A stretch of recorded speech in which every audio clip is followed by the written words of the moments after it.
A prejudiced police officer arrests a black woman mid-flight, and the ending will leave you speechless.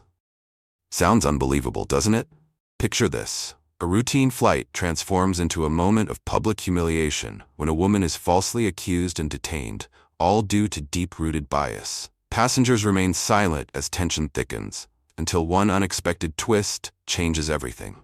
Have you ever witnessed an injustice like this? Or perhaps experienced it firsthand? Share your thoughts in the comments, and don't forget to tell us where you're watching from. Subscribe to our channel so you won't miss more compelling stories like this one. Aurora Airlines Flight 379 soared steadily through the sky, its first-class cabin exuding an air of quiet exclusivity. Plush leather seats cradled passengers in comfort, the warm glow of ambient lighting reflecting off polished surfaces. The faint aroma of freshly steeped chamomile tea mixed with the muted hum of the engines, creating an atmosphere of serene luxury, an oasis floating miles above the earth. Among the passengers sat Monica Lewis, a poised 38-year-old woman whose presence carried a quiet authority. Dressed in a crisp charcoal blazer and tailored slacks, her demeanor blended grace with precision. Monica wasn't just another traveler. She was a senior quality auditor for Aurora Airlines, her job both crucial and discreet. She evaluated the airline's service from the inside, unnoticed yet observant. Seated near the aisle, she held a hardcover book, its spine pressed open in her hands, though her sharp eyes barely skimmed the words. Instead, she took in everything around her, the tone of the flight attendants' voices, the efficiency of their movements, the subtle shifts in the mood of the passengers. Tucked inconspicuously in her bag was a small notebook, ready to document her observations. To most passengers, Monica was just another business traveler enjoying the privileges of first class. But to Wesley Grant, she was an anomaly. Wesley, a middle-aged executive with a tailored suit and a wristwatch that gleamed like a status symbol, had been eyeing Monica since she boarded. His gaze wasn't merely one of curiosity, it carried something else. An unspoken tension. A discomfort. A judgment. "She doesn't exactly look like a first-class regular," a man 2 rows behind muttered to his seatmate, not bothering to lower his voice. His tone dripped with condescension. Wesley's unease only grew as the flight continued. He shifted in his seat, adjusting his tie, tapping his fingers impatiently against the armrest, sneaking quick glances in Monica's direction. She ignored him, her calm exterior unshaken. But the air in the cabin had changed. The tension was subtle but undeniable, like a string pulled too tight, ready to snap. Flight attendants moved smoothly through the aisle, their smiles polished, their service impeccable. One offered Monica a cup of green tea. She accepted it with steady hands, bringing the warm liquid to her lips. She noticed, in contrast, how Wesley declined, shaking his head curtly, his jaw locked as his eyes flickered across the cabin once more. His restlessness wasn't going unnoticed anymore. Passengers were beginning to sense it, though no one said a word. For Monica, this wasn't new. She had long grown accustomed to the side glances, the quiet murmurs, the unspoken doubt that followed her in spaces where others decided she didn't belong. But today, the weight of it felt heavier. The scrutiny was sharper. Even as she maintained her composure, she could feel the collective gaze of certain passengers, watching, whispering, waiting. She leaned back slightly, shifting her focus from the unread pages of her book to the world around her. A flight attendant tucked a blanket around an elderly woman in the window seat. Another engaged in polite small talk with a young couple. But Monica's attention kept drifting back to Wesley. His movements were growing erratic, adjusting his seatbelt, fidgeting with the buttons on his cufflinks. His control was slipping, his composure cracking, a man unraveling beneath the weight of his own assumptions. And then it happened. A sharp exclamation shattered the calm. "My bag, it's gone." The words sliced through the soft murmur of conversation, sending an immediate ripple through the cabin. Heads turned. The once serene cocoon of first class was punctured. Wesley shot up from his seat, his face flushed with anger. "Someone took it," he declared, his voice rising. "It was right here under my seat, and now it's gone." Flight attendants hurried toward him, their previously composed expressions now shadowed with concern. Passengers exchanged uneasy glances, the shift in energy undeniable. Monica sat still, her tea resting untouched on the tray in front of her. She had seen moments like this before. Moments that spiraled out of control, fueled by fear, by bias, by the dangerous ease with which people made assumptions. She set down her cup with care. She knew exactly where this was headed. And she braced herself for the storm about to come. Monica Lewis remained seated, her expression composed, though her senses sharpened. She had seen situations like this before, how quickly panic could spread, how suspicion could turn dangerous when fueled by fear. Gently, she placed her teacup down, already bracing for what was coming next. Across the cabin, Wesley Grant's frantic gaze swept from passenger to passenger until it locked onto her. His voice, now edged with accusation, made the air feel heavier. "You," he snapped, pointing directly at Monica. "You've been watching me this whole time. Did you take it?" A hush fell over the cabin. Conversations died mid-sentence. Every passenger turned toward the confrontation, the tension that had been simmering since takeoff, now fully exposed. Monica closed her book with a quiet but deliberate snap and looked up, her gaze unwavering. Her voice, steady but firm, cut through the silence. "Excuse me," she said, her tone controlled but carrying a weight that warned against further provocation. "I think you're mistaken." The atmosphere thickened. Some passengers shifted uncomfortably in their seats, while others watched with undisguised curiosity. Wesley took a step closer, his anger unchecked. A flight attendant quickly intervened, placing a hand on his arm in an attempt to de-escalate. "Mr. Grant, please take your seat," she urged. "We'll help you locate your bag." But Wesley wasn't having it. "No," he barked, shaking her off. "I know what I saw. She was watching me the whole time, like she was waiting for the right moment." Monica straightened in her seat, resting her hands calmly on the armrests. Though her posture remained relaxed, there was steel in her voice. "I suggest you think carefully before making accusations you can't back up." The tension was suffocating. Passengers, frozen between discomfort and morbid fascination, exchanged uneasy glances. A few whispered among themselves, their voices barely audible. As Monica held Wesley's gaze, she could see the truth beneath his anger. This wasn't just about a missing bag, it was about something deeper. A prejudice that made her presence inherently suspicious in his eyes. Before anyone could say another word, a voice cut through the standoff from the front of the cabin. "What's going on here?" All heads turned toward the cockpit as Captain Nolan Brooks stepped into view, his tall frame exuding authority. The first-class cabin, once a haven of quiet luxury, had become a stage for chaos.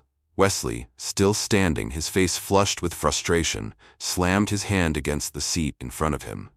The startled passenger turned, eyes wide. "My bag," Wesley bellowed, his voice slicing through the hushed tension. "It's gone." Passengers stirred, some craning their necks to see what was happening, others exchanging nervous glances. Within moments, Elena Foster, the lead flight attendant, stepped forward, her professional smile strained with concern. "Mr. Grant," she said in a measured voice, "please stay calm. Let's check thoroughly before jumping to conclusions. Are you certain it's not under your seat or in the overhead bin?" Wesley spun to face her, his frustration boiling over. "I know where I put my bag. It was right here. Someone took it." Passengers murmured amongst themselves, the tension rippling outward. Across the aisle, a man hesitated before speaking. "Are you sure it didn't slide somewhere during takeoff?" he asked cautiously. Wesley shot him a sharp glare. "No, it didn't just slide somewhere. Someone in this cabin took it, and I demand to know who." Elena's polished demeanor wavered slightly, but she held her ground. "Sir, let's take a moment to check the surrounding area before making accusations." Wesley let out a short, incredulous laugh. "Jumping to conclusions?" he repeated mockingly. "You think I'm making this up? My bag didn't just vanish into thin air." His eyes darted from passenger to passenger, scanning faces with an intensity that made the air feel even heavier. The whispers among the travelers grew louder, a mix of speculation and unease. A young woman, seated a few rows away, hesitantly spoke up. "Maybe if everyone just checks their seats." "I'm not interested in your suggestion," Wesley snapped, cutting her off. "This is first class, not some free-for-all where people take what doesn't belong to them." His words carried a sharp edge, silencing the woman, who sank back into her seat, her face reddening. Elena raised her hands in a calming gesture.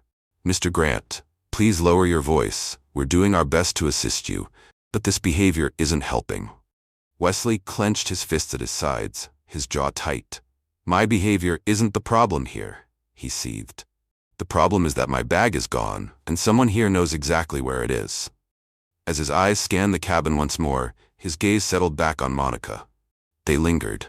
His expression darkened, and his voice, low and cutting, made it clear who he had already convicted in his mind.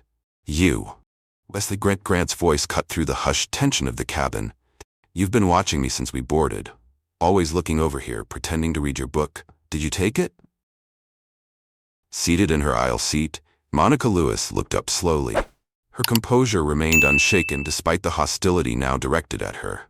With deliberate calm, she set her book down on the tray table, her movements precise and measured. Excuse me? She said evenly. Are you accusing me of stealing your bag? Passengers sat frozen, their eyes darting between Monica and Wesley. Whispers spread like ripples across the cabin, some filled with speculation, others tinged with discomfort. Wesley took another step forward, ignoring Elena Foster, the lead flight attendant, as she reached out to calm him. I find it suspicious that you've been keeping an eye on me this whole time, he continued, his voice laced with anger. And now my bag is missing. Care to explain that? Monica leaned back slightly, regarding him with quiet disbelief. I don't need to explain anything, she replied, her voice firm but controlled. Your assumptions are baseless and, frankly, insulting. The atmosphere thickened. More passengers leaned forward, their curiosity piqued, while others averted their eyes, unsure how to react. A man across the aisle hesitated before speaking. Mr. Grant, maybe we should just let the crew handle this. Accusing people without proof. Without proof?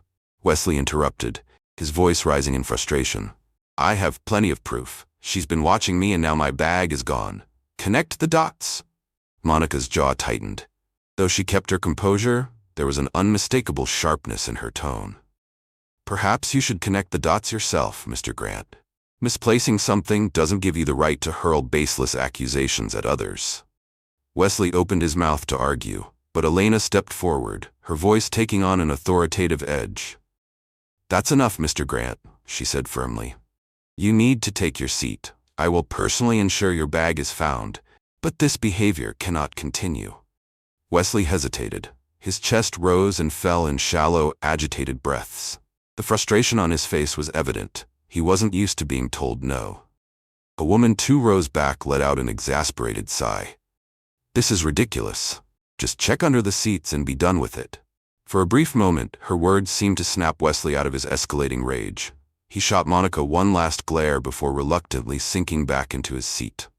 Elena stepped aside, allowing him space to cool down, though her frustration was evident in the tightness of her jaw. The cabin fell into an uneasy silence, the weight of the confrontation still hanging in the air. Monica picked up her book again, but her focus was far from the words on the page. She could still feel the lingering stares, the silent judgments clinging to her like a shadow. Meanwhile, Wesley sat stiffly in his seat, his hands gripping the armrests as though bracing himself for another outburst. And then, he couldn't contain it any longer. Wesley shot up from his seat once more, striding toward Monica's aisle. His hand trembled as he pointed at her. You're the only one who's been watching me, he snapped. Don't act like you don't know what I'm talking about. Monica, who had been calmly turning a page, paused. She closed her book deliberately and set it aside before meeting his glare head-on. I don't know what you mean, she said evenly. I've been sitting here reading. If your bag is missing, it has nothing to do with me. Wesley's frustration boiled over. Don't lie to me. You've been keeping an eye on me since we boarded, like you were waiting for the right moment. Where is it? A sharp gasp escaped from a nearby passenger. The confrontation had escalated beyond whispers. Now, the entire cabin was fully engaged, watching the drama unfold. Some passengers craned their necks to get a better view, while others turned away, clearly uncomfortable with the mounting tension. Monica, however, remained calm. Her voice carried a steely edge. You're making serious allegations without a shred of evidence. I suggest you stop before you embarrass yourself further. Wesley's face darkened, his fists clenching at his sides. Evidence? You're acting guilty enough already. A woman behind Monica hesitated before speaking, her voice quiet but firm. Mr. Grant, maybe you should take a step back. Accusing someone without proof isn't fair. Wesley whipped around to face her, his anger shifting to whoever dared to challenge him. "Stay out of this. You don't know what's going on." The woman flinched, shrinking back into her seat. Around them, murmurs spread through the cabin. Some passengers muttered their disapproval of Wesley's behavior, while others murmured in agreement with his suspicions. Monica took a slow, steady breath. Her expression didn't waver. "If you've misplaced your bag, Mr. Grant, that's unfortunate," she said calmly. "But I won't allow you to harass me just because you're upset." Wesley took another step closer, looming over her. "Harass you? Is that what you call it?" he sneered. "You're not answering my question. If you're innocent, why are you so defensive?" Monica didn't back down. "Defensive? No, I'm standing up for myself, and I won't tolerate being treated like a suspect because of your assumptions." Her words hung in the air, slicing through the murmurs of the onlookers. For a moment, even the whispers ceased. The tension was at its breaking point, and everyone knew this wasn't over yet. The tension in the cabin thickened. A man across the aisle finally spoke, his voice steady but firm. "Wesley, enough. We're all just trying to get through this flight. Sit down and let the crew handle it." Wesley Grant turned on him immediately, his frustration boiling over. "Handle it?" he scoffed.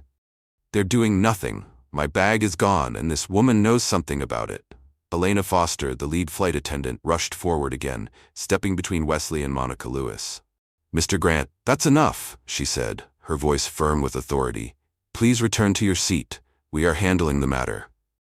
Wesley didn't budge. His chest rose and fell with uneven breaths, his eyes still locked onto Monica. "She's hiding something," he muttered, his voice lower but just as forceful. Elena's patience thinned. "Sir, step away now," she said, her tone brooking no argument. "This behavior is unacceptable." Wesley hesitated, his body tense with defiance. For a moment it seemed as if he would push the confrontation further. Then, with one last jab of his finger in Monica's direction, he muttered, "This isn't over." Reluctantly, he turned and dropped into his seat. A collective exhale rippled through the passengers. Murmurs of unease filled the cabin. Some people cast sympathetic glances at Monica, while others avoided looking at her altogether, their silence speaking louder than words. A man seated nearby leaned toward his companion, whispering just loud enough for Monica to hear. "Maybe he's right. She's been sitting there all quiet. Seems suspicious, doesn't it?" Monica's grip on her book tightened, but she didn't look up. She knew better than to add fuel to a fire already burning. Elena remained standing for a few moments longer, her face tense. Before turning back toward the galley, she cast Monica an apologetic glance. Monica gave her a small nod in acknowledgement, though it did little to ease the discomfort simmering in the air. The confrontation had settled, for now. But the cabin was far from peaceful. Wesley sat stiffly in his seat, his arms crossed, his gaze flicking toward Monica every few seconds. The silence between them was oppressive, a fragile calm ready to crack at any moment. Just as Monica thought the situation might de-escalate, Wesley's voice broke through the quiet once more. "I want the captain involved." His words carried through the cabin, loud enough for everyone to hear. Elena turned back to him, exasperation clear in her expression. "Mr. Grant, please." "No," Wesley interrupted, rising to his feet again. "This is unacceptable. If no one here is going to do anything, I'll make sure someone does." At that moment, the cabin intercom crackled to life. A deep, steady voice filled the space. "This is Captain Brooks. I understand there's a situation in the cabin. I'll be out shortly to address it." Passengers exchanged looks, a mix of relief and apprehension washing over them.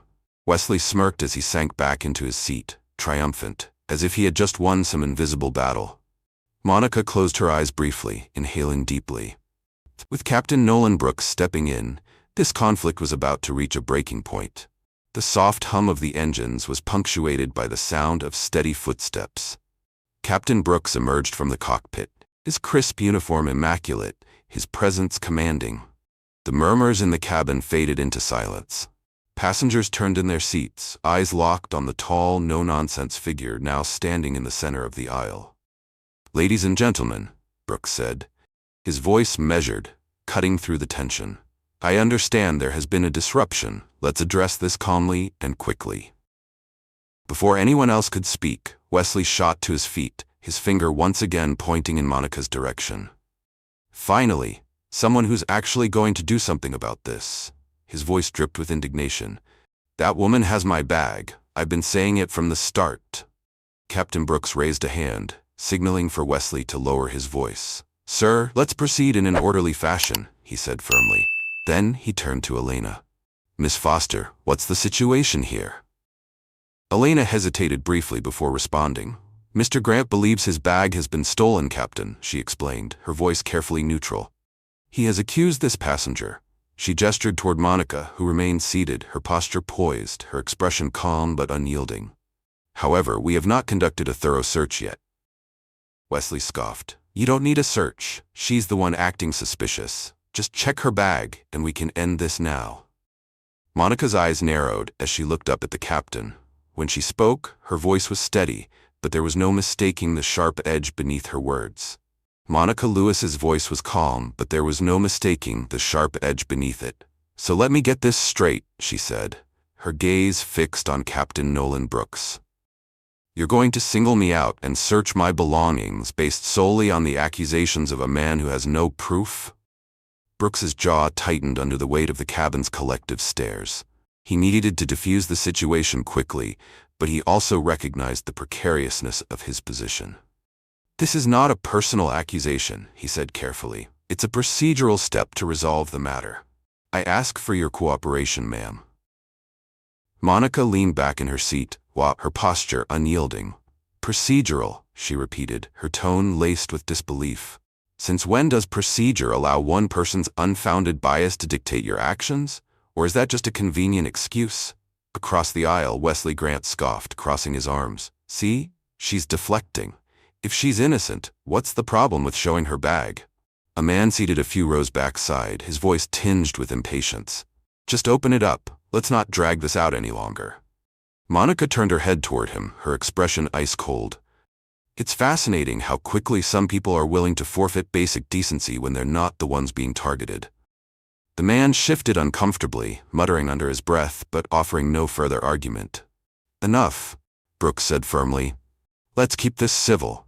Miss Lewis, I assure you this is only to expedite the resolution.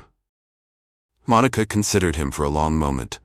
The cabin was silent, deathly still, as every passenger waited to see what she would do next.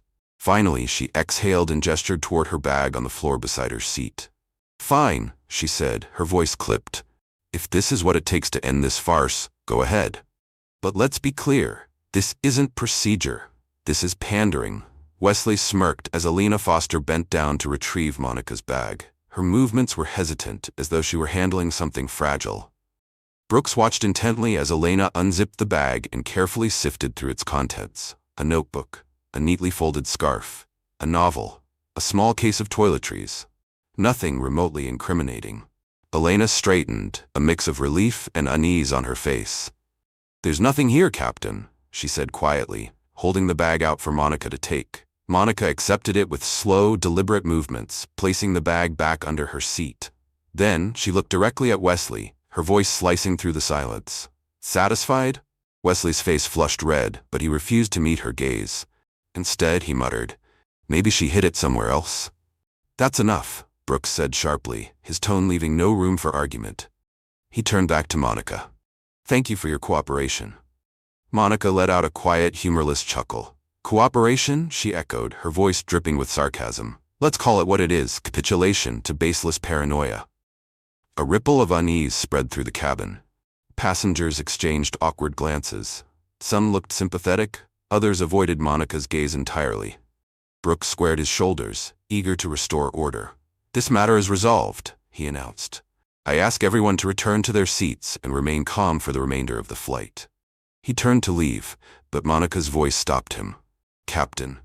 Brooks hesitated, then glanced back at her. You might want to consider the precedent you've just set, she said evenly. The next time someone decides to accuse a passenger without cause, they'll expect the same treatment. And who will you single out then? Brooks's face tightened, but he said nothing. He turned and strode back to the cockpit, his posture rigid. Elena retreated to the galley. Wesley slumped into his seat, his shoulders hunched as he stared out the window. The once confident businessman now looked diminished. though his resentment still simmered beneath the surface. The cabin settled into uneasy quiet, but the damage was done. Monica picked up her book again, though her hands were no longer steady. She had weathered the storm, but the weight of the ordeal lingered. She zipped her bag shut and pushed it back under her seat, the cabin still holding its breath. Brooks stood motionless, calculating how to regain control of the situation. But Wesley Grant wasn't ready to let it go. "This doesn't prove anything," Wesley said defiantly. "She could have hidden the bag somewhere else. Someone needs to search the entire cabin." Before Brooks could respond, a voice cut through the tension, firm yet exasperated. "Mr. Grant?" All heads turned toward an elderly woman sitting a few rows back. Marjorie Dawson pointed a gnarled finger toward Wesley's seat. "Your bag is under your seat." The entire cabin froze. Wesley's mouth opened, but no words came out. Marjorie sighed. "It slid there during takeoff. I saw it myself." A ripple of murmurs spread through the cabin. Passengers exchanged looks of disbelief, irritation, and, on some faces, barely concealed amusement. Wesley rose slowly, the color draining from his face. "What?" he stammered. "You heard me," Marjorie said, her voice unwavering. "Check under your seat before you accuse someone else." A murmur rippled through the cabin as passengers exchanged looks ranging from disbelief to quiet disdain. Wesley Grant hesitated, his pride clearly battling against the possibility that he was wrong. Captain Nolan Brooks's patience wore thin. His voice was sharp.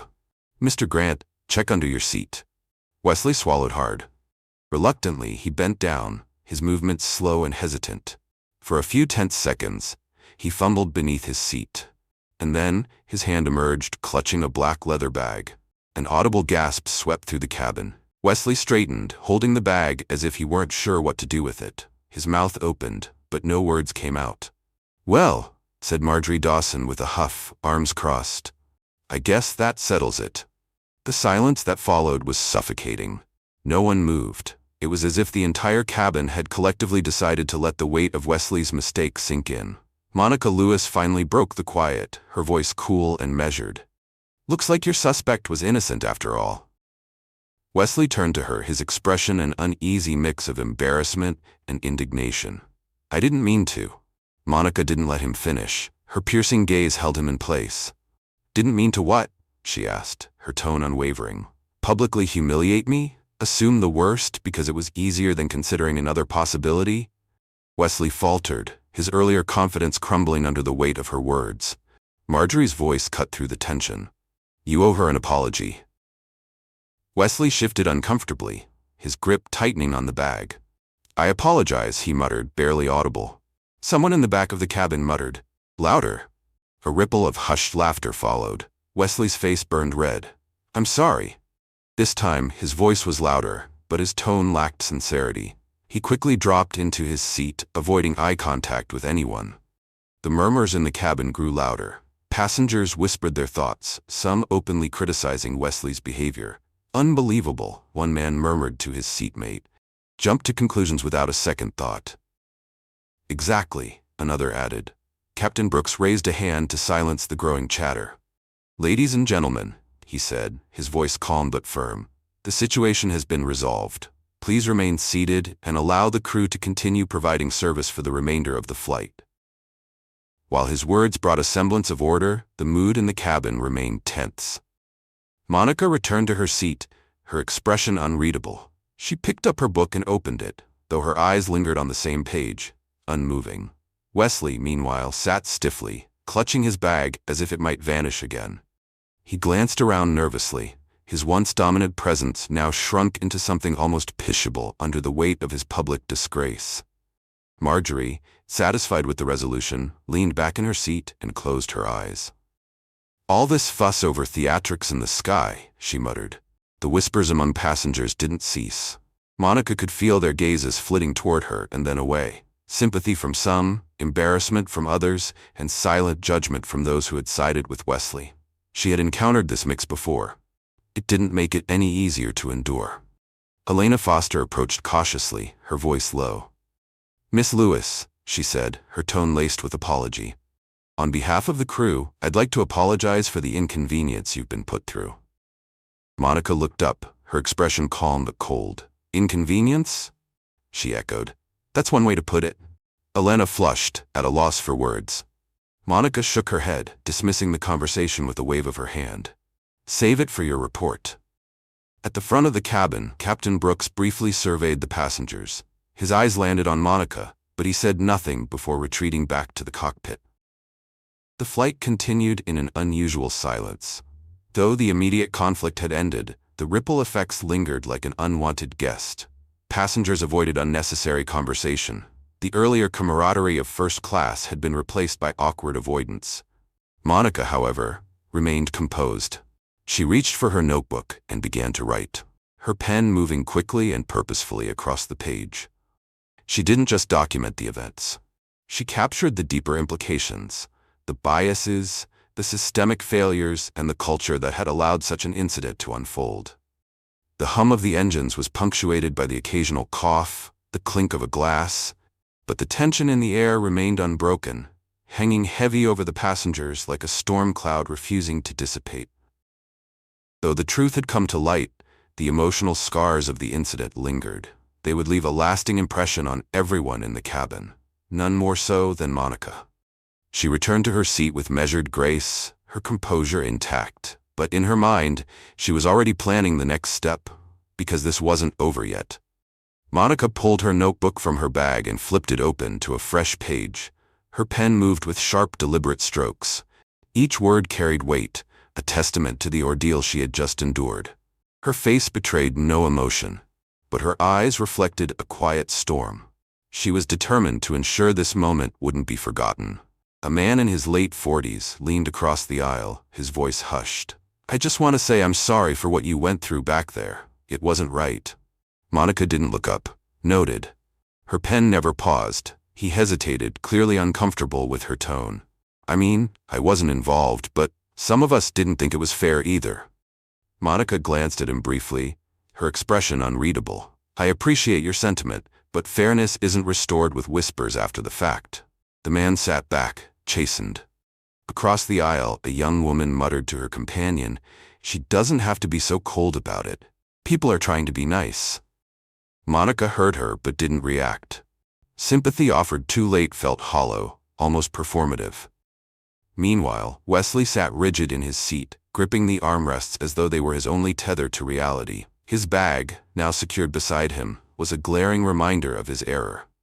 He cast fleeting glances toward Monica, but quickly looked away whenever her eyes drifted in his direction. He cleared his throat awkwardly and spoke in a low voice, as if addressing no one in particular. It was an honest mistake. Anyone could have thought. Monica's voice sliced through his half-hearted justification. Anyone could have assumed the worst about someone they don't understand? Is that what you're saying? Wesley flushed. His words faltered. I wasn't trying to. You weren't trying to, Monica pressed, her voice calm but razor-sharp.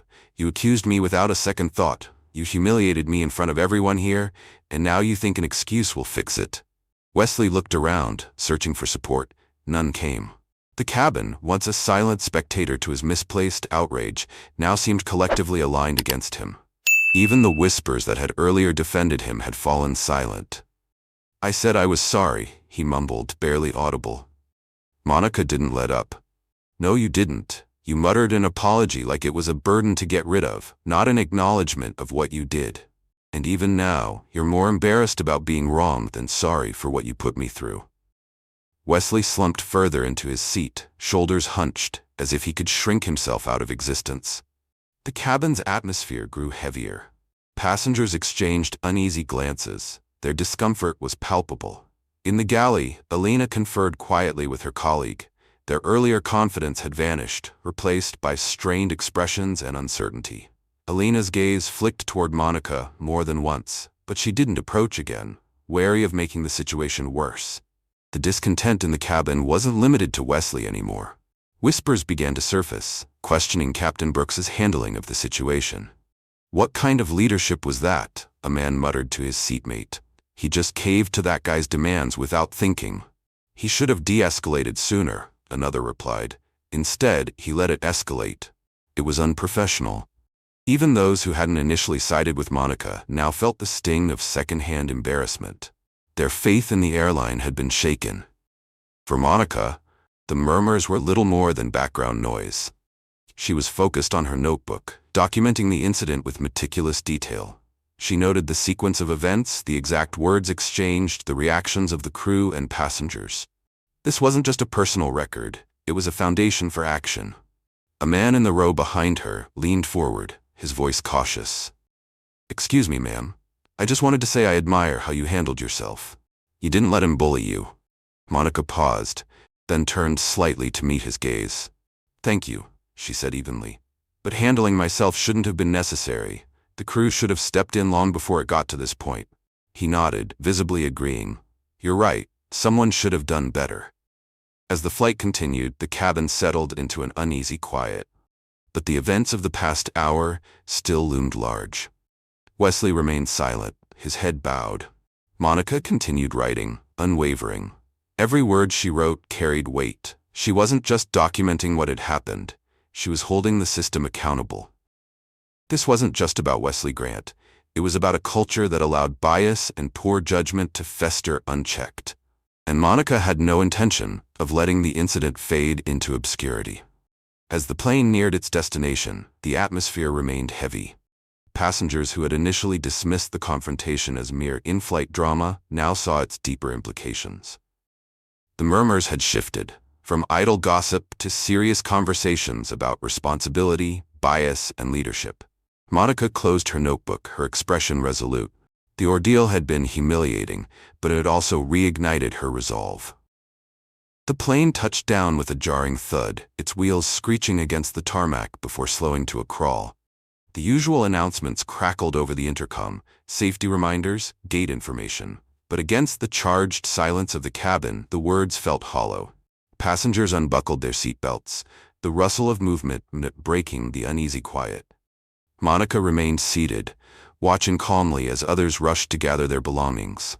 Her notebook was tucked neatly back into her bag. The storm had passed, but the air still carried the weight of what had unfolded at 30,000 feet. 2 rows ahead, Wesley moved with frantic energy. He yanked his bag from under the seat, his face a mask of frustration and shame. Despite his earlier bravado, he avoided eye contact with the other passengers. Every sidelong glance, every hushed whisper felt like judgment piercing through him. He muttered an apology to the man blocking his way, stepping clumsily into the aisle. The once confident businessman now seemed diminished, his shoulders hunched as he shuffled toward the exit.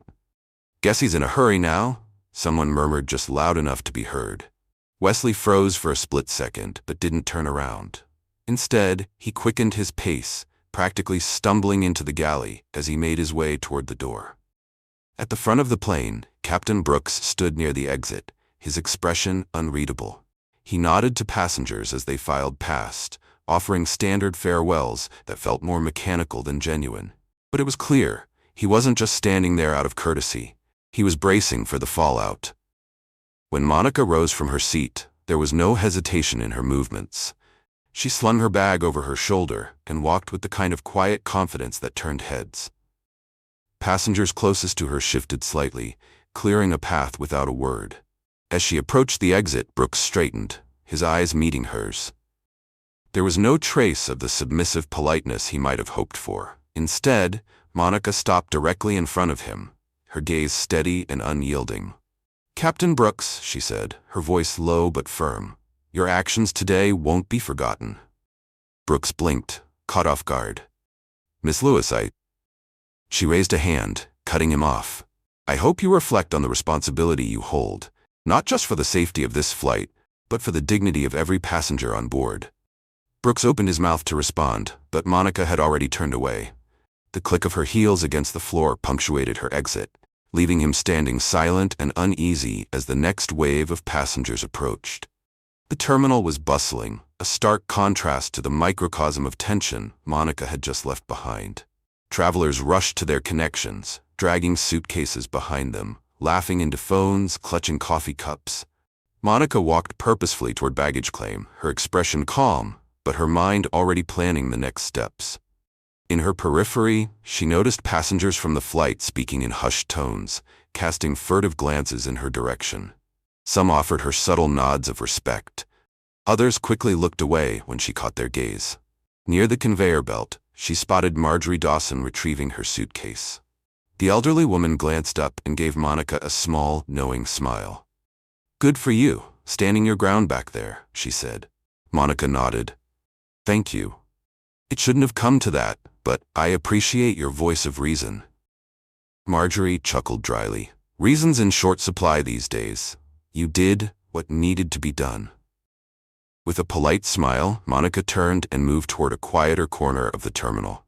She pulled out her phone and began typing a quick email. The report she had started drafting on the plane would be refined later, but the foundation was already set. This incident wasn't going to stay confined to the cabin. It was going straight to Aurora Airlines upper management. Meanwhile, Wesley was nowhere to be seen. His hurried retreat from the baggage area left little doubt he wanted to disappear as quickly as possible. Monica's thoughts briefly returned to him, not with malice, but with clarity. This was never just about one man's prejudice.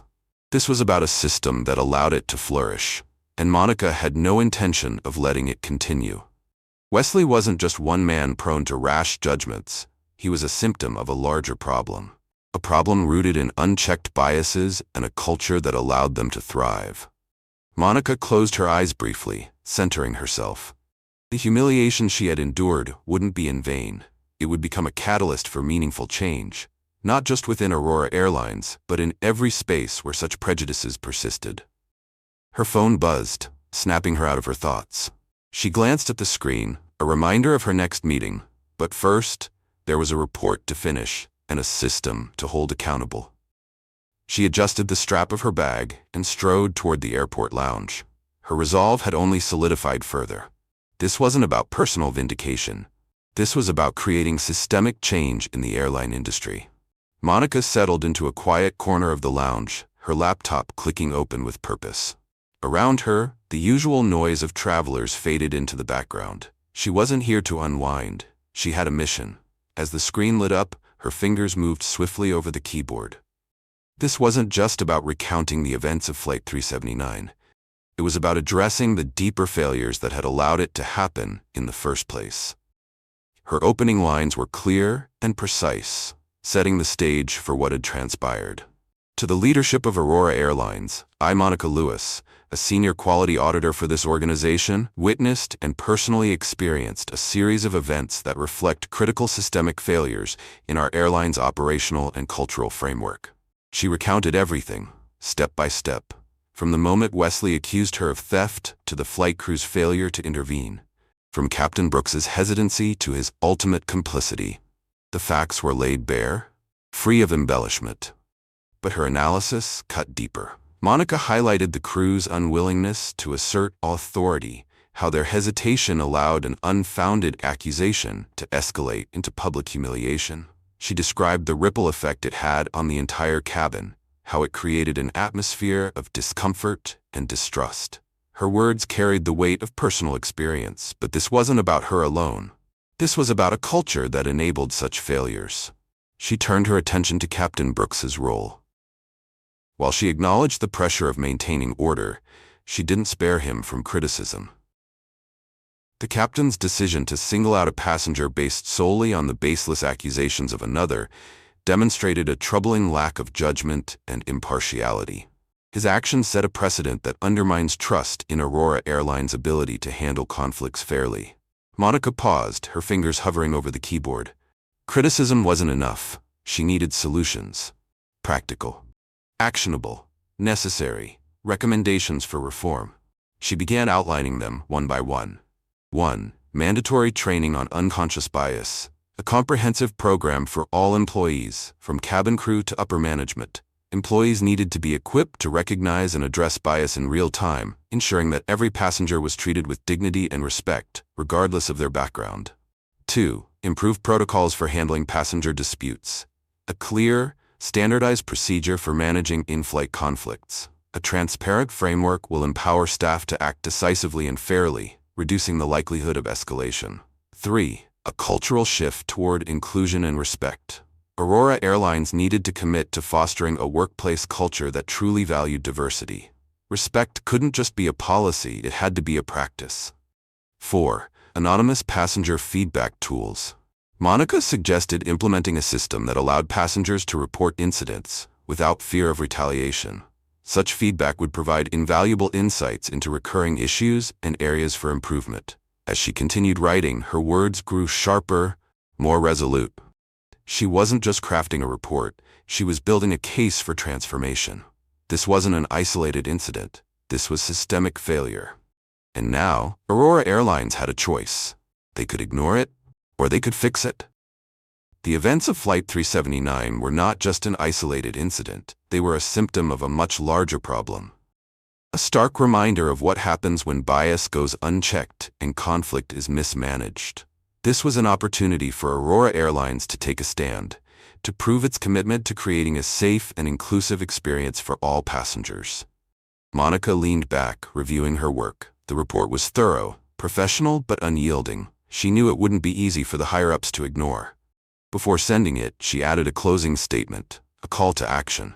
This report is not merely a critique, but a blueprint for change. Aurora Airlines' reputation will not be defined by avoiding incidents, but by how it chooses to respond to them. I urge leadership to see this as an opportunity to lead by example, to set a new standard for the industry. With a final keystroke, she saved the report. Then, she attached it to an email addressed to Aurora Airlines' executive team. She took a deep breath, reread the subject line, Incident Report, Flight 379, Immediate Recommendations, and hit send. A confirmation screen appeared. Monica exhaled, a sense of relief mixed with determination washing over her. This was just the beginning. She had planted a seed, but it would take vigilance and persistence to make it grow. Closing her laptop, she stood and adjusted her bag. Around her, the airport lounge was as busy as ever. Travelers came and went, oblivious to the battle she had just fought, and the changes she was determined to bring. Monica's report landed in the inboxes of Aurora Airlines' executive team early the next morning. By the time the sun had fully risen, it had already sparked a heated discussion among leadership. The subject line alone commanded attention. Incident Report, Flight 379, Immediate Recommendations. Inside the boardroom, emails and phone calls flew back and forth. The report was impossible to ignore. It wasn't just a retelling of events. It was a mirror held up to the company's flaws, a reflection of its systemic weaknesses, in how conflicts were handled, in how passengers were treated, in how bias was allowed to thrive. "This is damning," one senior executive muttered during an emergency virtual meeting. "If this gets out, it could do serious damage to our reputation." Another executive countered, "We need to focus on the substance here." She's not wrong. If anything, this is an opportunity to fix what's broken before it becomes public. But it was already too late.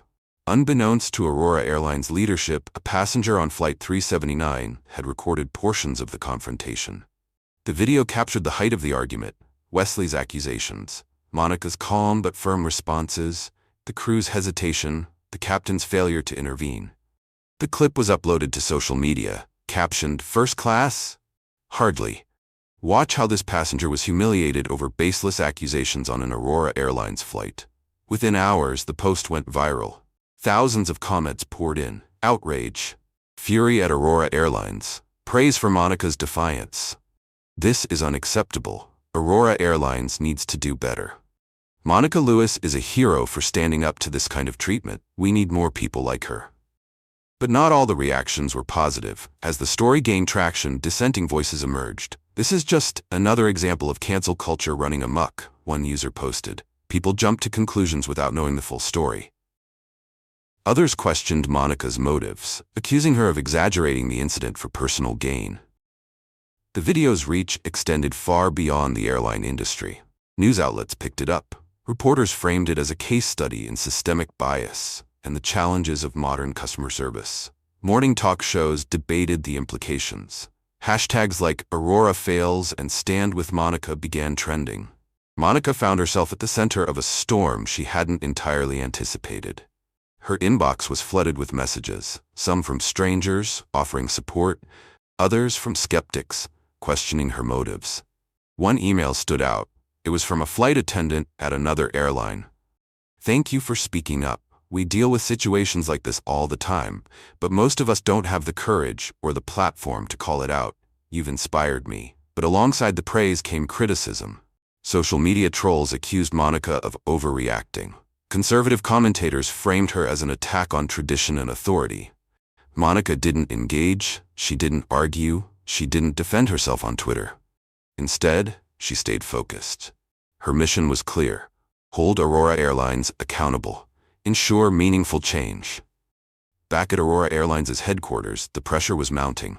Executives were bombarded with calls. Journalists, stakeholders, concerned customers. The viral video combined with Monica's scathing report had placed the company under a microscope. During an emergency meeting, the CEO addressed senior leadership. "We have two options," he said. "We either go on the defensive and risk alienating our customers further, or we take this as a wake-up call and commit to fixing the problems highlighted in that report." The consensus, though begrudging, was clear. They had to act. The backlash against Aurora Airlines showed no signs of slowing down. Monica Lewis's damning report, coupled with the viral video, had placed the company under a microscope. The damage wasn't just to public perception. It was a test of Aurora's integrity. Would they face the truth and fix what was broken, or would they attempt to sweep it under the rug? During an emergency meeting, Aurora Airlines' executive team gathered in a conference room. The atmosphere was tense. The weight of the crisis was palpable. Executives shifting in their seats, murmuring in low voices. At the head of the table, CEO Charles Whitman surveyed the room. His jaw clenched as he waited for everyone to settle. "We have two options," Whitman began, his voice steady but firm. "We either go on the defensive and risk alienating our customers further, or we take this as a wake-up call and commit to fixing the problems highlighted in Monica Lewis's report." The room fell silent. The stakes were clear. Aurora Airlines needed a strategy that went beyond damage control. Later that day, Aurora Airlines released an official statement. "We at Aurora Airlines are committed to providing a safe, respectful, and inclusive experience for all our passengers. We recognize that this incident has highlighted areas where we fell short, and we are taking immediate steps to address these shortcomings." The statement outlined initial corrective measures: a third-party investigation into the events of Flight 379, mandatory unconscious bias training for all employees, a passenger advisory panel to ensure ongoing feedback on customer experiences. For some, this response was a step in the right direction. For others, it was nothing more than corporate PR spin. "Let's see if they actually follow through," one social media user commented. Meanwhile, Monica's report was no longer just circulating within Aurora Airlines. Advocacy groups, industry watchdogs, civil rights organizations, they all amplified her findings and recommendations. Her call for systemic change resonated with a growing audience, many of whom had experienced similar injustices in their own lives. Monica was invited to speak at a virtual panel hosted by a prominent civil rights organization. There, she addressed the broader significance of what had happened on Flight 379. "This isn't just about one incident or one passenger," she said. "It's about recognizing the biases that shape our decisions and committing to building systems that prioritize fairness and respect over convenience and complacency." Her words struck a chord.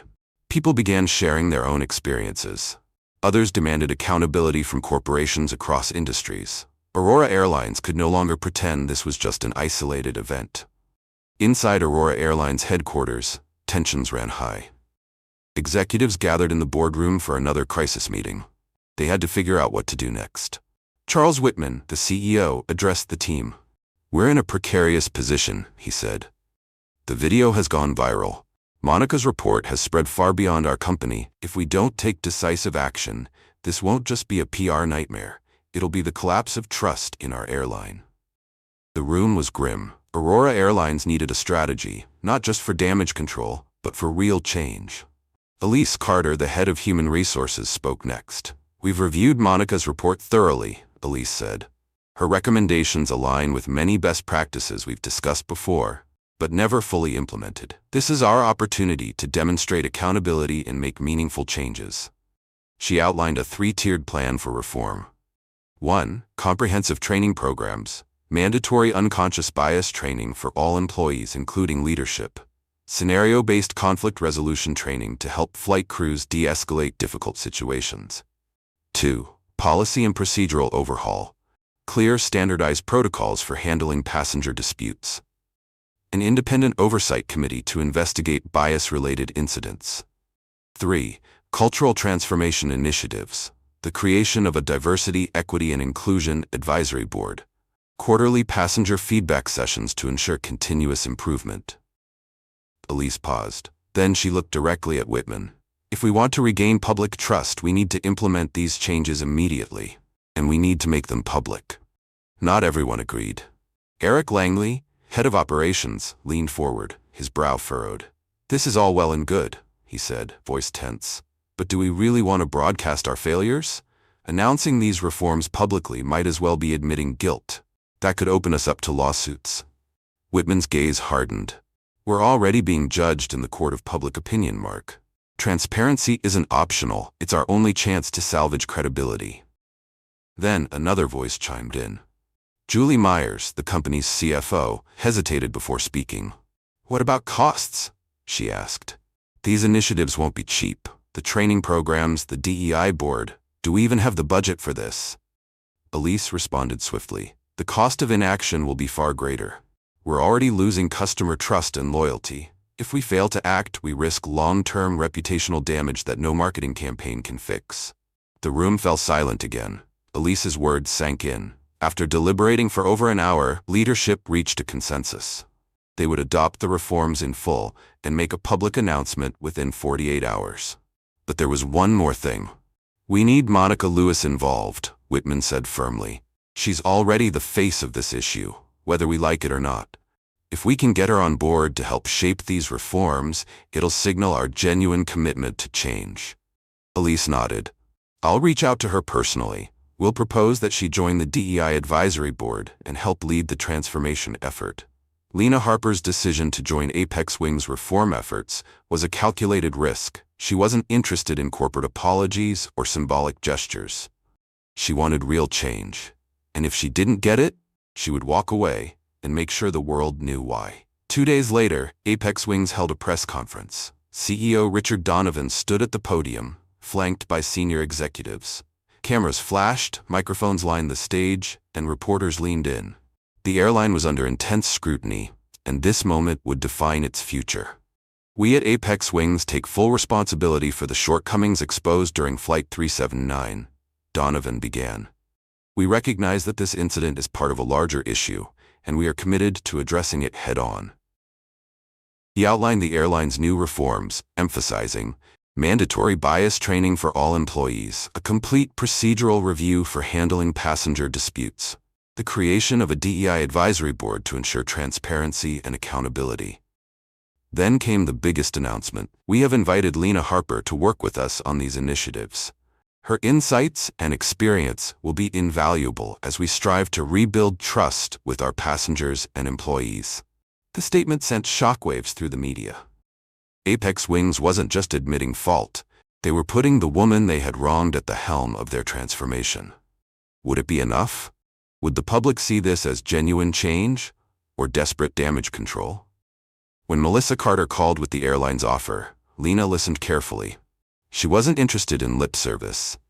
We're not asking for forgiveness, Melissa admitted. We're asking for your help. You've already shown us where we've gone wrong. Now we need your guidance to make it right. Lena's voice was calm, but firm. If I agree to this, it won't be symbolic. I want real authority to enact change. No empty titles, no half measures.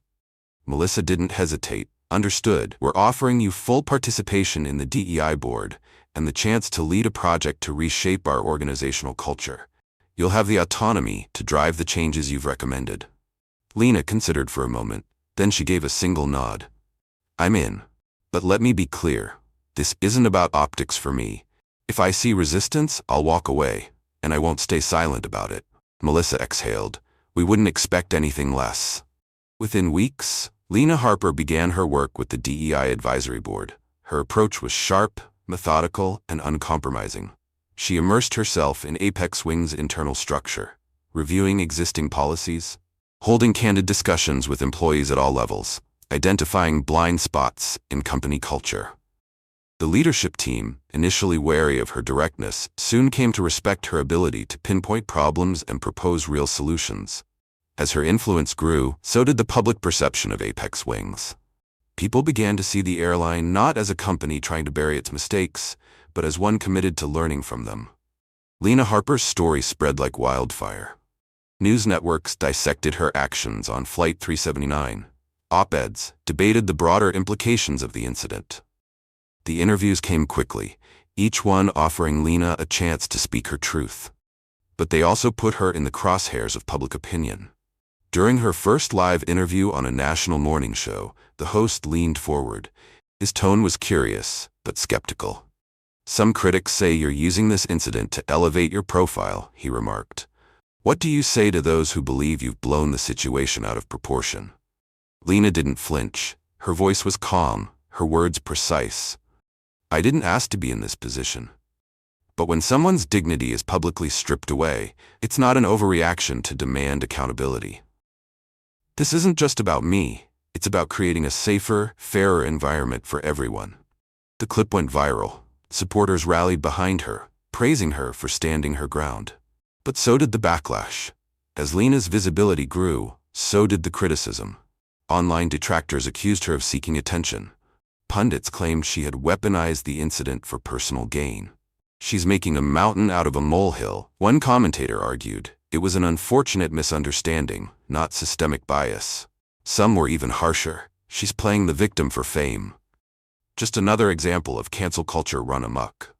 Lena refused to engage in online debates. She stayed focused on what mattered, holding Apex Wings accountable and ensuring real change. But the lines were drawn, and the battle was far from over. Lena Harper had expected resistance, but she hadn't expected the sheer intensity of the backlash. As her story gained traction, it wasn't just about Flight 379 anymore. It was about power, bias, and the right to question authority. Not everyone saw Lena as a champion for justice. Conservative commentators lambasted her, claiming she was blowing the situation out of proportion, undermining airline staff authority, setting a dangerous precedent. One columnist wrote, "Passengers like Harper make it harder for crews to maintain order. She's creating chaos where discipline is needed." Lena addressed the criticism head-on during a panel discussion. "Accountability doesn't weaken authority," she argued. It strengthens it. When crews handle conflicts fairly and without bias, they gain passengers' trust. That trust, not blind deference, is what ensures order. Her words resonated with many, but the scrutiny didn't let up. During an investigative interview, a journalist challenged her directly. "Some say you've exaggerated the significance of this incident. How do you respond?" Lena's gaze was steady. "It's easy to dismiss a single event if it hasn't happened to you. But this isn't isolated. For every story that goes public, there are thousands that don't. This isn't about ego. It's about ensuring no one else has to endure the same humiliation I did." Her words landed hard. The interview clip went viral, reigniting the debate. For every critic, there were supporters rallying behind Lena. Emails poured in, from airline employees, passengers, and advocacy groups. One message stood out. "I watched your interview last night, and I just wanted to thank you. I've been afraid to speak up about what happened to me on a flight last year, but seeing you stand your ground gave me the courage to share my story." These moments of connection fueled Lena's resolve. She launched virtual forums, inviting people to share their experiences, discuss solutions, push for airline industry reforms. Every session reinforced a harsh truth. This issue was bigger than one flight. It was bigger than Apex Wings. It was an industry-wide problem. Even within Apex Wings, Lena faced pushback. Some employees resented her presence. They saw her as an outsider meddling in company affairs, a troublemaker disrupting the status quo, a threat to their leadership. During a heated internal meeting, a senior manager voiced his frustration. "With all due respect, Ms. Harper, you weren't hired to overhaul our company. Your role here should be advisory, not authoritative." Lena didn't back down. "I was invited here to address systemic failures, and that's what I'm doing. If that makes people uncomfortable, maybe it's because the changes we're making are long overdue." A tense silence followed. But then, a quiet ripple of approval from others in the room. Lena had allies, and she had momentum. Months after the tumultuous events of Flight 379, Lena sat in a conference room at Apex Wing's headquarters. She was reviewing the final draft of the airline's new policy manual. The title on the presentation screen read, Equity, Accountability, and Inclusion. Apex Wing's Path Forward. The reforms Lena fought for were no longer just words on paper. They were being implemented. Mandatory bias training. Every employee, from flight attendants to executives, had to complete unconscious bias training, conflict resolution workshops, effective communication certification. Fairer dispute resolution. Passenger complaints were now handled impartially, with clear procedural guidelines, prioritizing dignity and privacy. The DEI Advisory Board. Lena co-chaired the newly established Diversity, Equity, and Inclusion Board, which included employees, passengers, external experts. This ensured that decisions weren't made in an echo chamber, but with diverse perspectives shaping company policy. As Lena scanned the new policies, she felt a rare moment of satisfaction. This was progress. Not perfection, not an end to the fight, but undeniable, tangible progress.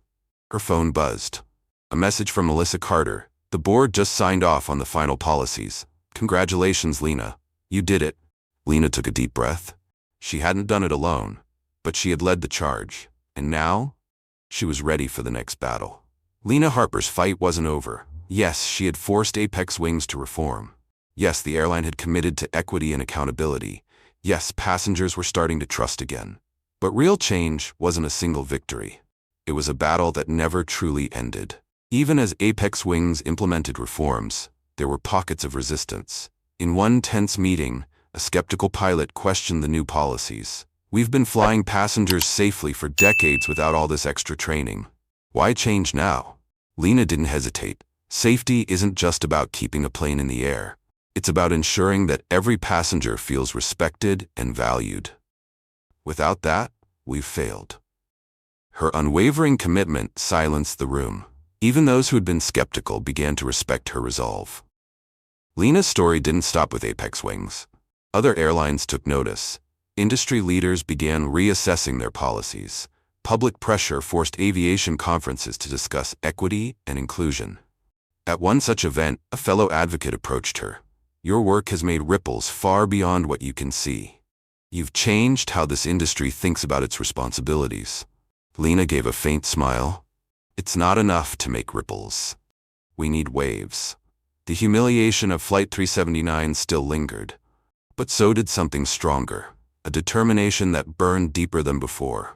She thought of the passengers who had judged her, the flight crew who had hesitated to act, the systemic failures that had allowed it all to happen. But she also thought of the emails from strangers thanking her, the advocacy groups that had rallied behind her, the colleagues who had become her allies. She knew her story wasn't unique. For every voice like hers that broke through, thousands more remained unheard. And that knowledge drove her to keep going. In her final public interview about the incident, a journalist asked, "What have you learned from this experience?"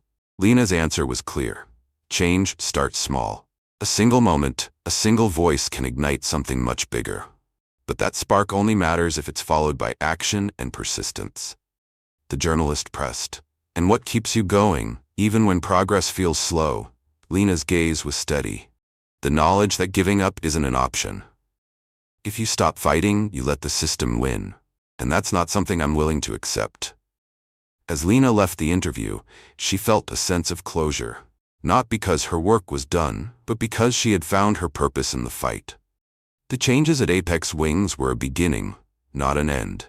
And Lena Harper wasn't going to stop pushing until those ripples turned into waves of lasting change. The courtroom was suffocating. The air smelled of polished wood, old paper, and something else. Something rotten, hidden beneath the surface. Marcus Caldwell sat at the defendant's table, his hands resting calmly in his lap. His wrists no longer bore the handcuffs that had cut into his skin when they dragged him in, but the weight of injustice pressed on him just the same. He could feel their eyes on him, judging, dissecting, condemning. Across the room, Detective Eric Langley sat in his pristine navy blue uniform, his polished badge glinting under the fluorescent lights. He had the confidence of a man who had already won, and perhaps he had. The jury, 9 white, 3 black, barely looked at Marcus. The audience, packed with off-duty cops and suburban faces, whispered among themselves in hushed voices, hungry for a guilty verdict. At the prosecution's table, District Attorney Samuel Eckhart straightened his tie.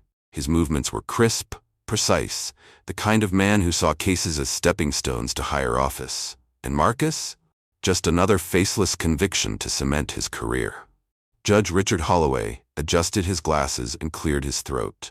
He was an older man, his expression unreadable, but the way he had already ruled against every one of Naomi Price's objections said more than words ever could. Marcus knew this game. He had played it before, on the battlefield, in negotiations, in enemy territory. The only difference here? The enemy wore suits and robes instead of combat gear, and this time he was told to stay silent. But how long could a man swallow injustice before choking on it? Samuel Eckhart took a measured step forward. His voice was smooth, persuasive, the kind that made jurors nod along without thinking. Ladies and gentlemen, what we have here is a clear-cut case of violent criminal behavior. He gestured toward Marcus without even looking at him, as if discussing a rabid dog instead of a human being. On the night of August 17th, the defendant, Marcus Caldwell, attacked an innocent civilian in a brutal, unprovoked assault. The victim, Thomas Delacroix, a respected member of this community, was left unconscious in an alleyway, bleeding from the head. His wallet? Stolen. Eckhart paused, letting the words sink in. He turned to the jury, lowering his voice for effect. Now, let's be honest. We've seen this story before, haven't we? We know how it ends. A man like Mr. Caldwell, no steady job, no family around, no real ties to the community, wanders into the wrong neighborhood and does what men like him do best. Marcus felt the words hit him like bullets, men like him. His hands clenched beneath the table. He heard Naomi inhale sharply beside him, but she didn't object. She couldn't. Not without giving them what they wanted, a reason to call her emotional, unprofessional, out of line. She had warned him before the trial started. They'll strip you of your dignity, piece by piece. Don't let them see you break. So Marcus didn't move. Eckhart turned toward Detective Eric Langley, who sat forward in the witness stand, clearing his throat like a man about to tell a war story. Detective Langley, you were the first officer on the scene. Tell us what you saw. Langley leaned in, his voice heavy with disgust. It was a goddamn mess. A few nods in the jury box. He continued. I found Delacroix lying in a pool of blood, and right there, standing over him, was this man. He jerked his chin toward Marcus. I told him to freeze, but he didn't listen. He ran like they always do. A murmur of approval rippled through the audience. Eckhart nodded, encouraging the performance. And when you caught up to him? Langley smirked. He fought like an animal. Nearly broke my partner's wrist trying to escape. We had to use force to take him down. Marcus's jaw tightened. It was a lie. Every word. He hadn't run, he hadn't fought back, and he sure as hell hadn't attacked Thomas Delacroix. But truth didn't matter here. Eckhart turned to the jury, his voice dripping with false sincerity. Detective, in your professional opinion, does the defendant show any signs of remorse? Langley shook his head. Not one. Just sat there in his cell, stone-faced. No conscience, no regret. He'd do it again if he had the chance. The jury's stares bore into Marcus, waiting for him to react, to lash out, to become the violent criminal they already believed him to be. Instead, he looked straight at Langley and smiled. The detective stiffened. For the first time, uncertainty flickered in his eyes. Marcus had seen that look before, on the battlefield, when an enemy realized they'd made a grave mistake. But Eckhart pressed on, eager to drive the final nail in the coffin. Your Honor, I'd like to enter into evidence the surveillance footage of the assault. Naomi immediately stood. Objection. We were not given access to the original unedited footage. Judge Holloway barely glanced at her. Overruled. The screen flickered to life. Grainy footage. A dark alley. A figure crouched over a man lying motionless on the ground. Blurry. Indistinct. But the jury didn't need clarity. Eckhart turned to them, his voice low and knowing. You see it, don't you? It didn't matter that the face wasn't clear. It didn't matter that something was off about the way the video cut off before the crucial moment. The seed had been planted. A woman in the audience whispered, "He looks just like the guy who robbed my store last year." A man shook his head. "I don't need to see more. He did it." A juror shifted uncomfortably, glancing at Marcus, then away. Like looking at him too long might be dangerous. Naomi's nails dug into the table. She had fought harder cases. But this was different. The courtroom was suffocating. The air smelled of polished wood, old paper, and something else. Something rotten, hidden beneath the surface. Marcus Caldwell sat at the defendant's table, his hands resting calmly in his lap. The handcuffs that had once cut into his wrists were gone, but the weight of injustice pressed on him just the same. He could feel their eyes on him, judging, dissecting, condemning. Across the room, Detective Eric Langley sat in his pristine navy blue uniform, his polished badge glinting under the fluorescent lights. He had the confidence of a man who had already won. And perhaps he had. The jury, 9 white, 3 black, barely looked at Marcus. The audience, packed with off-duty cops and suburban faces hungry for a guilty verdict, whispered among themselves. At the prosecution's table, District Attorney Samuel Eckhart straightened his tie, his movements crisp, precise. He was the type of man who saw cases as stepping stones to higher office, and Marcus was just another faceless conviction to cement his career. Judge Richard Holloway adjusted his glasses and cleared his throat. An older man, his skin pale, his expression unreadable. But the way he had already ruled against every one of Naomi Price's objections said more than words ever could. Marcus knew this game. He had played it before, on the battlefield, in negotiations, in enemy territory. The only difference here? The enemy wore suits and robes instead of combat gear, and he had been told to stay silent. But how long could a man swallow injustice before choking on it? Eckhart rose, buttoning his jacket, stepping forward with deliberate grace. His voice was smooth, persuasive, the kind that made jurors nod along without thinking. Ladies and gentlemen, what we have here is a clear-cut case of violent criminal behavior. He gestured toward Marcus without even looking at him, as if discussing a rabid dog. On the night of August 17th, the defendant, Marcus Caldwell, attacked an innocent civilian in a brutal, unprovoked assault. The victim, Thomas Delacroix, a respected member of this community, was left unconscious in an alleyway, bleeding from the head. His wallet? Stolen. Eckhart paused, letting the words sink in, before turning to the jury, lowering his voice for effect. Now let's be honest. We've seen this story before, haven't we? We know how it ends. A man like Mr. Caldwell, no steady job, no family around, no real ties to the community, wanders into the wrong neighborhood, and does what men like him do best. Marcus felt the words hit him like bullets. Men like him. His hands clenched beneath the table. He could hear Naomi inhale sharply beside him, but she didn't object. She couldn't. Not without giving them what they wanted, an excuse to call her emotional, unprofessional, out of line. She had warned him before the trial started. They'll strip you of your dignity piece by piece. Don't let them see you break. So Marcus didn't move. Eckhart turned away from the jury and faced the witness stand. Detective Langley, you were the first officer on the scene. Tell us what you saw. Langley leaned forward, clearing his throat like a man about to tell a war story. It was a goddamn mess, he said, voice heavy with disgust. I found Delacroix lying in a pool of blood, and right there, standing over him, was this man. He jerked his chin toward Marcus. I told him to freeze, but he didn't listen. He ran, like they always do. A murmur of approval rippled through the audience. And when you caught up to him? Eckhart prompted. Langley smirked. He fought like an animal, nearly broke my partner's wrist trying to escape. We had to use force to take him down. Marcus's jaw tightened. It was a lie. Every word. He hadn't run, he hadn't fought back, and he sure as hell hadn't attacked Thomas Delacroix. But the truth? The truth didn't matter here. Eckhart turned back to the jury, voice dripping with false sincerity. Detective, in your professional opinion, does the defendant show any signs of remorse? Langley shook his head. Not one. Just sat there in his cell, stone-faced. I've seen it before. No conscience, no regret.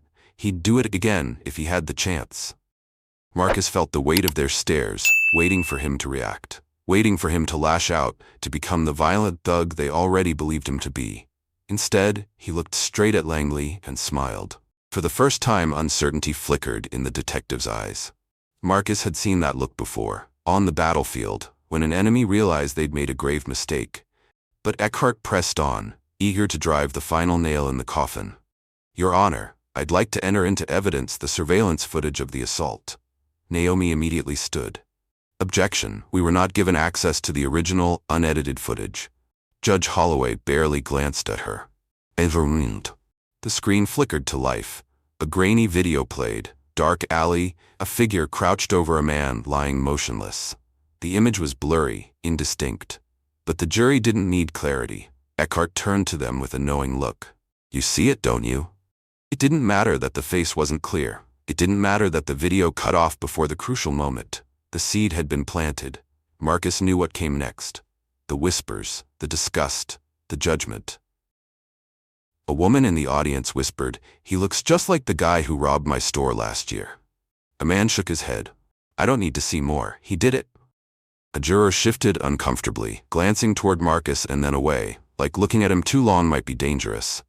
Naomi's nails dug into the table. She had fought too many cases like this. She knew how it went. Guilty until proven innocent, and even then, still guilty in their eyes. Marcus exhaled slowly. He had faced death before. But nothing had ever felt like this. Because in this room, in this city, in this country, truth didn't matter. And Marcus Caldwell was already a dead man walking. The alley was dark and quiet, the kind of place where trouble lurked unseen. Marcus Caldwell had been walking home after a long shift when he heard the sound. A muffled grunt, followed by a dull thud. He turned the corner and saw two figures. One was Thomas Delacroix, slumped against the wall. The other was a man in dark clothes, his face hidden, gripping Delacroix by the collar and landing punch after punch. Marcus reacted on instinct. "Hey, get off him." The attacker turned, a glint of steel in his hand, a knife. Marcus grabbed the lid of a trash can, raising it just in time to deflect the blade. The force knocked the attacker back a step, and then, without warning, he took off running into the night. Marcus crouched beside Delacroix, checking for injuries. The man was barely conscious, blood trickling from his temple. And then, sirens. Two squad cars screeched to a stop. Detective Eric Langley and Officer Daniel Marsh jumped out, guns drawn. "Hands up now." Marcus stood slowly, raising his hands. "I was trying to help." On the ground. They tackled him before he could say another word. No one asked questions. No one checked for other suspects. They had their culprit. Veronica Price let out a slow breath, absorbing what she had just heard. She believed Marcus. But belief wasn't enough. Not in this courtroom. She needed proof. Outside the courthouse, journalist Sarah Mitchell scrolled through her phone, reviewing the file she had received anonymously. Her eyes narrowed. A pattern. Detective Langley had been involved in 3 other cases where surveillance footage mysteriously failed to capture the full event. And now, here he was again, with another convenient arrest. Sarah muttered under her breath. Something doesn't add up. She had a feeling the real story hadn't been told yet, and she intended to find it. The tension in the courtroom was suffocating. Until now, Marcus had let them paint him as a monster. Let them strip him of his dignity, piece by piece. But the time for restraint was over, and when he spoke, his words would burn this entire case to the ground. Veronica rose from her seat, her heels clicking against the polished floor. She walked toward the center of the courtroom, her posture unshakable. "Your Honor, the defense calls Marcus Caldwell to the stand." A murmur rippled through the audience. This was unexpected. The jury shifted in their seats. Across the room, Eckhart smirked, arms crossed as if daring Marcus to speak. Judge Holloway adjusted his glasses. "Proceed."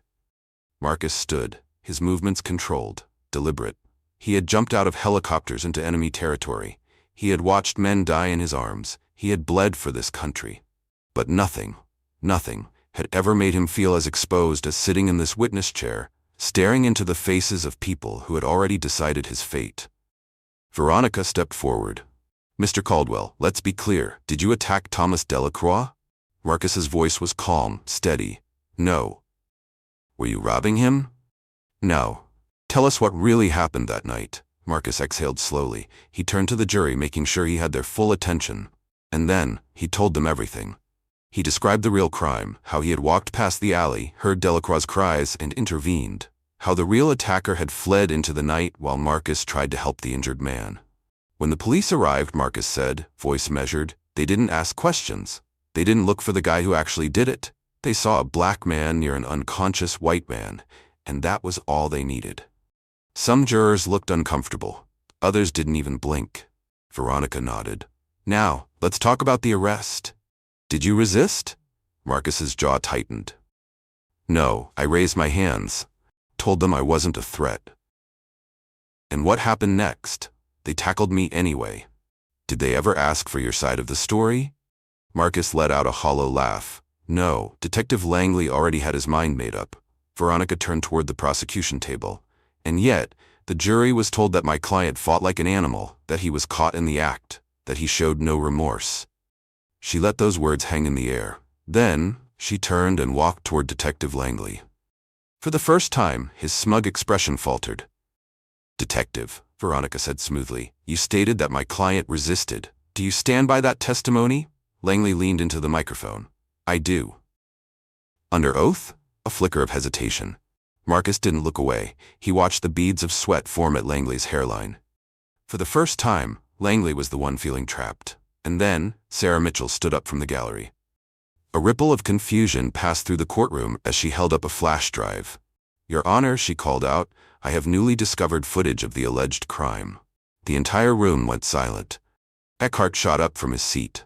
Objection. Who even is this woman? Sarah stepped forward. Sarah Mitchell, investigative journalist, and the defense has the right to present new evidence. Judge Holloway's lips pressed into a thin line. He looked at Veronica. Miss Price, are you aware of this footage? Veronica didn't hesitate. I am now.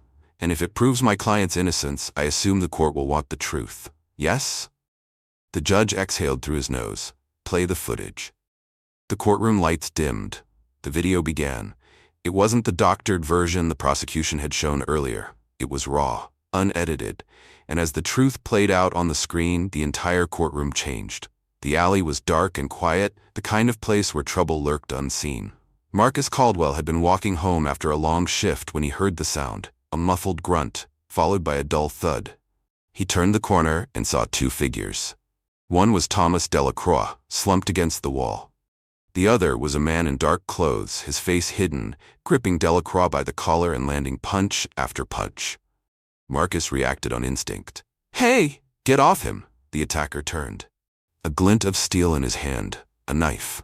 Marcus grabbed the lid of a trash can, raising it just in time to deflect the blade. The force knocked the attacker back a step, and then, without warning, he took off, running into the night. Marcus crouched beside Delacroix, checking for injuries. The man was barely conscious, blood trickling from his temple. And then, sirens. 2 squad cars screeched to a stop. Detective Eric Langley and Officer Daniel Marsh jumped out, guns drawn. Hands up. Now. Marcus stood slowly, raising his hands. I was trying to help. On the ground. They tackled him before he could say another word. No one asked questions. No one checked for other suspects. They had their culprit. Naomi Price let out a slow breath, absorbing what she had just heard. She believed Marcus.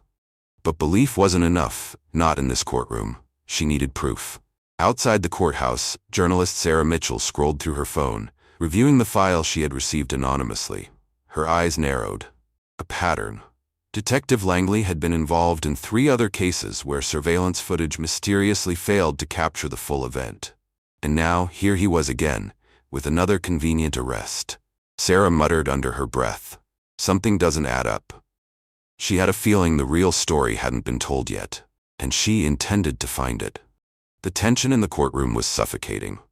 Until now, Marcus had let them paint him as a monster. Let them strip him of his dignity, piece by piece. But the time for restraint was over. And when he spoke, his words would burn this entire case to the ground. Naomi rose from her seat, her heels clicking against the polished floor. She walked toward the center of the courtroom, her posture unshakable. Your Honor, the defense calls Marcus Caldwell to the stand. A murmur rippled through the audience. This was unexpected. The jury shifted in their seats. Across the room, Samuel Eckhart smirked, arms crossed, as if daring Marcus to speak. Judge Richard Holloway adjusted his glasses. Proceed. Marcus stood, his movements controlled, deliberate. He had jumped out of helicopters into enemy territory. He had watched men die in his arms. He had bled for this country. But nothing had ever made him feel as exposed as sitting in this witness chair, staring into the faces of people who had already decided his fate. Naomi stepped forward. Mr. Caldwell, let's be clear. Did you attack Thomas Delacroix? Marcus's voice was calm, steady. No. Were you robbing him? No. Tell us what really happened that night. Marcus exhaled slowly. He turned to the jury, making sure he had their full attention. And then, he told them everything. He described the real crime, how he had walked past the alley, heard Delacroix's cries, and intervened. How the real attacker had fled into the night while Marcus tried to help the injured man. When the police arrived, Marcus said, voice measured, they didn't ask questions. They didn't look for the guy who actually did it. They saw a black man near an unconscious white man, and that was all they needed. Some jurors looked uncomfortable, others didn't even blink. Naomi nodded. Now, let's talk about the arrest. Did you resist? Marcus's jaw tightened. No. I raised my hands, told them I wasn't a threat. And what happened next? They tackled me anyway. Did they ever ask for your side of the story? Marcus let out a hollow laugh. No. Detective Langley already had his mind made up. Naomi turned toward the prosecution table. And yet, the jury was told that my client fought like an animal, that he was caught in the act, that he showed no remorse. She let those words hang in the air. Then she turned and walked toward Detective Langley. For the first time, his smug expression faltered. Detective, Naomi said smoothly, you stated that my client resisted. Do you stand by that testimony? Langley leaned into the microphone. I do. Under oath? A flicker of hesitation. Marcus didn't look away. He watched the beads of sweat form at Langley's hairline. For the first time, Langley was the one feeling trapped. And then, Sarah Mitchell stood up from the gallery. A ripple of confusion passed through the courtroom as she held up a flash drive. Your Honor, she called out, I have newly discovered footage of the alleged crime. The entire room went silent. Eckhart shot up from his seat. Objection. Who even is this woman? Sarah stepped forward. Sarah Mitchell, investigative journalist, and the defense has the right to present new evidence. Judge Holloway's lips pressed into a thin line. He looked at Naomi. Miss Price, are you aware of this footage? Naomi didn't hesitate. I am now, and if it proves my client's innocence, I assume the court will want the truth. Yes? The judge exhaled through his nose. Play the footage. The courtroom lights dimmed. The video began. It wasn't the doctored version the prosecution had shown earlier. It was raw, unedited. And as the truth played out on the screen, the entire courtroom changed. It showed Thomas Delacroix alive and conscious, backing away from a third man, the real attacker, who then struck him hard across the face. And then, Marcus entered the frame, running toward the altercation, not causing it. And the most damning part, Marcus stepped between Delacroix and his attacker, raising his hands in a defensive stance. Just like that, the lie collapsed. A gasp spread through the audience. The jury's expressions changed instantly. Eckhart's face drained of color. Judge Holloway slammed his gavel. Silence. Marcus sat still, unmoving, unshaken. He had known the truth all along. But now, everyone else did too. Samuel Eckhart was pacing his office, hands on his hips, mind racing. The doctored footage, the evidence tampering, the entire web of corruption. If this got out, it wouldn't just be Detective Langley going down. It would be him too. He had spent years building his career, climbing the ranks, making all the right moves. Now, with one case, one man who refused to stay buried, it was all crumbling. He needed a way out, a scapegoat, someone to take the fall. But there was no one left to throw under the bus. Not anymore. For the first time in years, Samuel Eckhart felt something new. Panic. At the police precinct, Detective Eric Langley sat in an interrogation room, wrists chained to the table. Across from him sat Officer Daniel Marsh, the same rookie cop who had hesitated during his testimony, the same cop who had helped arrest Marcus Caldwell that night. But Marsh wasn't afraid anymore. Now, he was the one asking the questions. He leaned forward, voice calm. So Eric, you want to tell me how many other cases you fabricated? Langley just glared. Marsh smirked. Yeah, that's what I thought. Back at the courthouse, Marcus Caldwell finally faced the crowd of reporters outside. Naomi Price stood beside him. She didn't coach him. She didn't tell him what to say. She just let him speak his truth. This isn't just about me, Marcus said, voice even. It never was. The crowd quieted, hanging on his every word. This is about every black man who was judged guilty before he ever stepped into a courtroom, about every innocent person railroaded by a system that protects the powerful. The silence deepened. I survived this, he continued, but how many didn't? The weight of the question settled over them.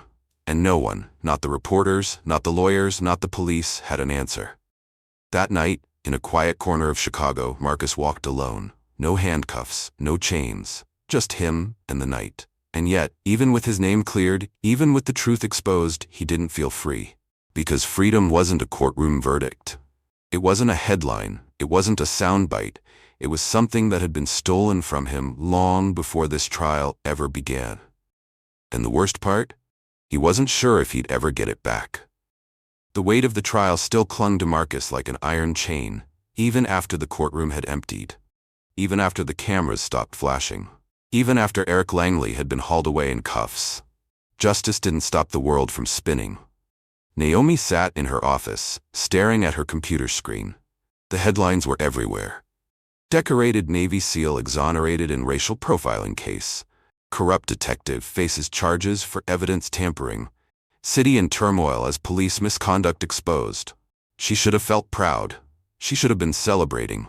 But all she could think about was how close they had come to losing. How easy it had been for them to try and bury Marcus Caldwell alive. And how many other men had been buried before him, without a Naomi Price to fight for them. Across town, Sarah Mitchell typed furiously. Her final article would destroy what little was left of Samuel Eckhart's career. She had uncovered more cases, more names. Marcus had been one of many. And now, the floodgates were opening. Sarah leaned back in her chair, watching the words on the screen. She had done her job. But she knew the system would fight back. It always did. Inside Cook County Jail, Eric Langley sat in a holding cell, staring at the cracks in the concrete wall. His badge was gone. His gun was gone. His power was gone. And yet, he wasn't afraid, because deep down he knew the truth. He was one man. And the system? The system was still standing. And that meant, one way or another, men like him would always find their way back in. Marcus Caldwell sat alone in a diner on the south side of Chicago, a black coffee in front of him, untouched. The buzz of conversation around him was normal, peaceful, ordinary. For weeks he had been in the center of the storm. Now, he was just a man in a booth. And yet, when the waitress brought his check, she hesitated. She looked at him carefully as if trying to play him. Then, recognition flashed in her eyes. "You're him," she said softly. Marcus didn't respond. She set the check down. "You deserve better." Marcus met her eyes. And for the first time since he had walked out of that courtroom, he felt the weight of everything. Not just the injustice, not just the anger, but the exhaustion. He had fought wars overseas, but nothing had prepared him for this. He nodded once. "Yeah," he said quietly, "I did." As Marcus stepped outside, the city stretched before him. Chaotic, flawed, indifferent. But he wasn't indifferent. He had a choice. He could disappear, let the world forget him. Or he could do what they never expected him to do. He could fight back, not with fists, not with rage, but by refusing to be erased.